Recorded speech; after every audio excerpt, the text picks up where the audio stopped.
Happy Rakshabandhan सभी भाई बहनों को। मुझे ड्यूटी के लिए लेट हो रहा था और मैं अपने भाई को सुबह के 7 बजे ही से पहले राखी पहनानी थी। उसके पसंद का खाना बना रही थी। बार बार मेरे फ़ोन की घंटी बज रही थी कि ड्यूटी पे जल्दी आओ, इमरजेंसी है।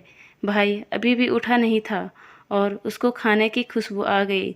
खाने की खुशबू की वजह से वो उठ गया।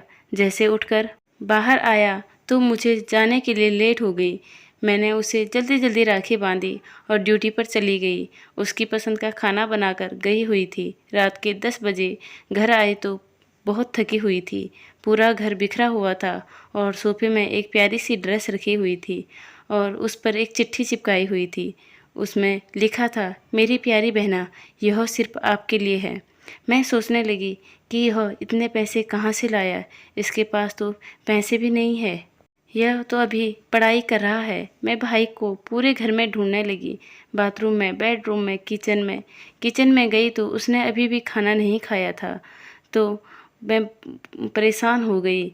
उसके दोस्तों को फ़ोन करने ही वाली थी, तब तक वह आ गया। उसके हाथ में एक पूजा की थाली भी थी। मैं उसे फिर बोली, क्या तू फिर मुझसे राखी बंधवाएगा? वो बोला, दीदी एक बार मुंह बंद तो करो, चुप तो रहने की कोशिश करो। मैं चुप हो गई। मुझे उस पर हंसी भी आ रही थी।